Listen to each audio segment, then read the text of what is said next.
Hello everyone, welcome back to the midweek update for the racing game. In this video I'll be talking about the usual stuff, the design, the current features, and what's to come. Before I get into all of that, if you like this video, consider liking it, and consider subscribing to the channel as well. It'd be really cool to hit 50 subs this month, so let's see if I can get there. Anyways, enough of that, let's start talking about design. The design of this game is heavily inspired by one of my all-time favorite racing games, F-Zero.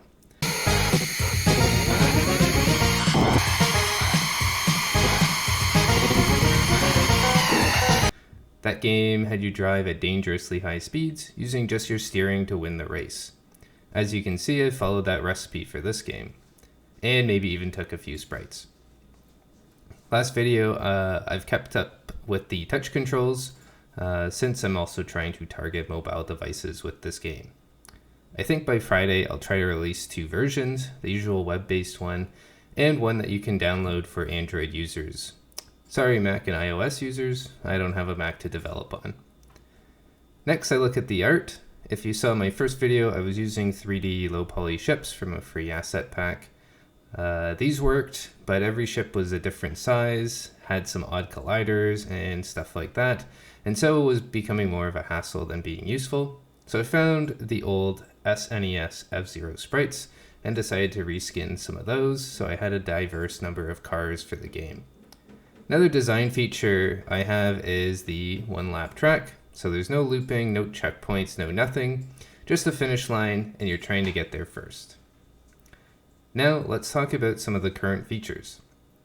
So as you can see in the UI, I track your place and your time. The place doesn't always look accurate, and this is because I calculate the distance from each car to the finish line, and then use a custom sort function to sort them by said distance. So if one car is close to the finish but clearly behind you, it's because their technical distance is closer.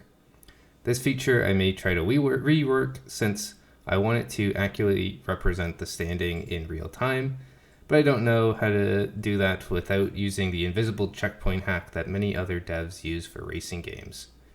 If you have a suggestion, I'd love to hear it. Next, I have half of the playable maps in, so each one has a different kind of level, shape, materials, and all of that. These are super simple. I created them all with Pro Builder. So I have the base track that I kind of created, and then I simply duplicate the track, lower it just a bit, and then extrude the sides out to create the walls. You could also do it without duplicating the main track, but then you have to worry about, well, what is a wall and what isn't. This way, that second layer is the walls, and the main layer is the track.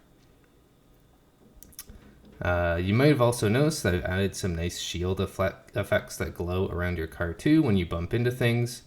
I may look into changing its color to show your health in this kind of regard, but we'll see if I'm smart enough to do that.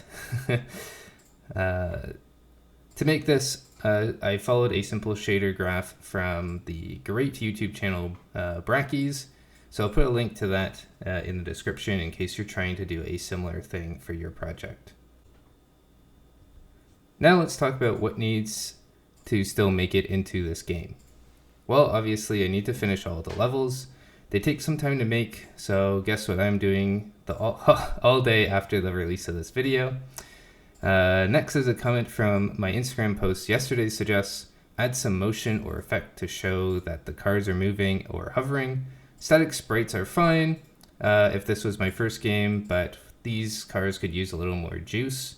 I already took their advice by adding a fun cinemachine to my camera so that it just makes the camera a little more dynamic, and when you hit those speed boosts, it kind of shows your speed a little bit better. Next, we'll be adding the 2 modes. So this should be a pretty easy step once all the tracks are finished. It'll just be, I need to have some sort of bool to know whether I'm in a free race or a Grand Prix mode. Overall, the game is looking nice and very nostalgic for me. I hope you're enjoying how it looks. Again, consider subscribing for more content if you're liking it, and I'll see you in Friday's release video. Thanks for watching, and I'll see you later.